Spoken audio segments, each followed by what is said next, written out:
Welcome back to the Making Sense of Money podcast, presented to you by P1FCU, where we tackle all the financial topics that matter the most to you. I'm your host, Tanis, and on today's episode, we are going to be diving into a topic that's at the very core of what we believe in, financial well-being for all. Joining me today to discuss this very important topic is P1FCU's very own President and CEO, Chris Loseth. Thank you very much. How you doing? Great. It would be fun to start this off with just kind of chatting about you and your journey and the financial space. Obviously, you've been in it for a while. Where did that start? Where did your passion start? Well, I'll tell you, I came out of college with a degree in accounting and worked for a CPA firm. And so learned quite a few things at the CPA firm, auditing, taxes. Numbers guy. Numbers, kind of got into management consulting. So I went to work for one of our audit clients, and at that juncture, I took over the audit program, and we did the audit of about 48 credit unions in Idaho. Oh, wow. So rolled into that was management consulting because as the manager of the auditing function, we had to talk to the boards. So I spent all my time talking to boards about what their credit needs to do better and things they could improve on and things they're doing well and concerns and those kind of things. So then I did some consulting at the credit union, and over about a 3-month period, they decided to hire me.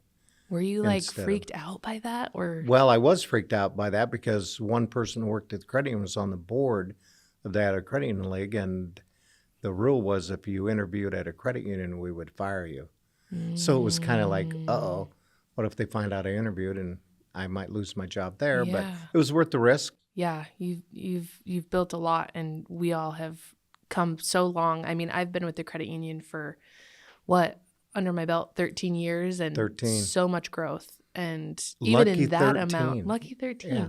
But that I think speaks to a lot of what we push and what you've done, what we've all done as far as kind of what we're talking about today. It's just financial well-being for all. There's so much that comes into this space, and not just transactions. There's a lot. There's, how to start a business, buy your first home, your first car, and then to where we're at now is kind of advocating and educating and speaking to our youth. Right. There's a lot. And, over the years, you look at what you do and what you've done and how you've helped members. And so I would say in 1938, there was financial well-being for all. Except it was toned down, and it was various things. I mean, in 1938, there weren't checking accounts, and they were just a savings account and lending, basically. And so over time, we came on, and I think we added checking accounts in about 1978. So they haven't been here forever. But so with the checking accounts, CDs, then we added Visas in, and then we added, we worked more on IRAs and brought in a lot of different types of lending we did, and you get way more complicated over time, but it's still the basic thing. People meeting their financial obligations, having the opportunity to thrive financially, and having the resources and knowledge delivered by the credit union that helps them do that. Now we're a little more complicated because we've gone on to a lot of financial education, financial literacy, financial training, financial resources on our website. There's just a litany of things that we're doing now that are very good for our members. But at the same time, we always sat down with our members to help them. But now we can do that in a more robust manner, and we want to do that better and better and better all the time. So wanted to elevate financial well-being for all to a new level and build it into the strategic plan because people understand why we're doing what we do now. Right. Now it's a little more formalized and okay. So that's financial well-being for all. Yeah. And that's a wide statement. Yeah. Because who knows what that is? I was going to say, how would you simply define financial well-being for all? Well, what is that? Like I said, it's the ability to meet current and future obligations, the ability to have some comfort in your life, that you've done some things that financially set you up. So it's a wide range of people we're trying to help with financial well-being. And it's very simple. And people are at different levels on everything they do, and we have to be able to help them on all those levels. Right. So we want to do that with our literacy. We taught about 37 financial literacy classes last year. We helped about 8,700 people with bonsai, adults, bonsai. children, teens. We've moved into the financial literacy realm at U of I. We've been teaching financial literacy at LCSC for a long time, Walla Walla Community College, high schools, all around. But you need to know how to get access to information. There's so much information in the world, but you don't know how to access it, Right. and why and where. And we can show members this information is available here, this is available here. If you have a specific question, I'd be happy to talk to you about that. If I don't know the answer, I will find you the Right. answer. We will help you. Right. That's But my favorite thing about being a part of a credit union Right. is having that unique kind of responsibility in a way of just making sure that we're walking through a potential member or a member with whatever it is they need to make sure that they are understanding what they're getting themselves Right. into. Or if there's something that they aren't understanding, you don't want them to find out later down the road after they've signed closing documents and is stuck in a product that's completely not meant for them. You know what I mean? Sure. So that's a very unique thing. Well, it's a mistake we make that when a member comes in, we assume they know some things they don't know. So we have to be careful to make sure when we're talking to members that we're bringing them along with things they don't know about. We don't make these laws, we don't make these rules, but we have to Right. follow things. Right. So to make them aware, there's an Idaho state law, Washington law, federal law. These are some of the things that are going to be comparable across any financial institution. Exactly. Yeah. These are normal costs, these are normal things. Yeah, right. Yeah. Yeah. And we don't want no blind sides. Right. Not at all. Right. You kind of touched on a little bit that advocacy that you've had for credit unions.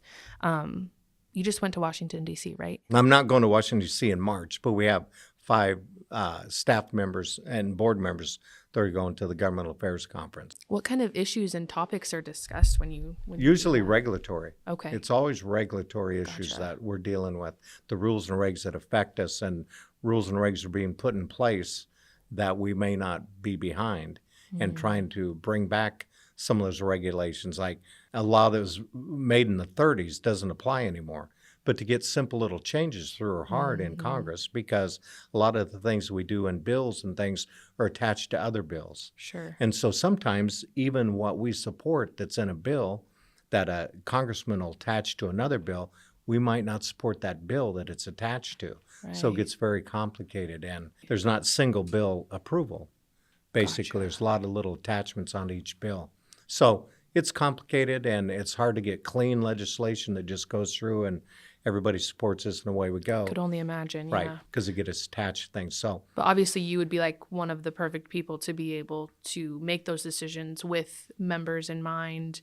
With the credit union in mind, just with your knowledge and your expertise, you kind of have to think of all those things. well, you need to know the effect of things Yeah. and the benefit of some regulation Sure. or the Yeah. drawback. Anything that affects the credit unions will financially, in the end, affect the members of the credit union. Right. So that's the whole emphasis. Well, that's great. You're a great person to be leading that for everybody, for sure. And if you had to pose an argument as to why a member should stick with a credit union versus go to a bank, what would your argument be? Well, I'm pretty open about that. I know where credit unions land in the financial world. I know where banks land. And there are some things that banks do that we don't do. Banks loan internationally, but when it comes back down to it, a credit union is different in that we have an emphasis on our members. Right. And we have an emphasis on making the credit union as strong as it can be. Credit unions are owned by members. Banks are owned by stockholders. That's a big difference if anybody can ever figure that out. I can own part of a bank through owning stock, but I'm not even a customer.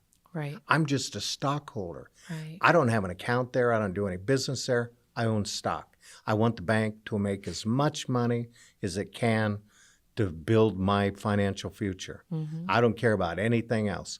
How much money does that bank make? What's their profits? What's my dividend on my stock? And what's the value of my stock? Right. I don't care at all about the bank. I care about the financial results of the bank only. Right. When I'm a member of the credit union, I'm a member owner. I'm a member. I have one vote in the operation of the credit union at the annual meeting. And so the emphasis on the individual member. Everybody that walks through the door of the credit union is a member that comes there to do business. It's true. It's absolutely true. What advice would you give to some of our listeners who are just starting their financial journey, whether that be, in a role inside the credit union or a member just, looking to build credit or anything simple like that?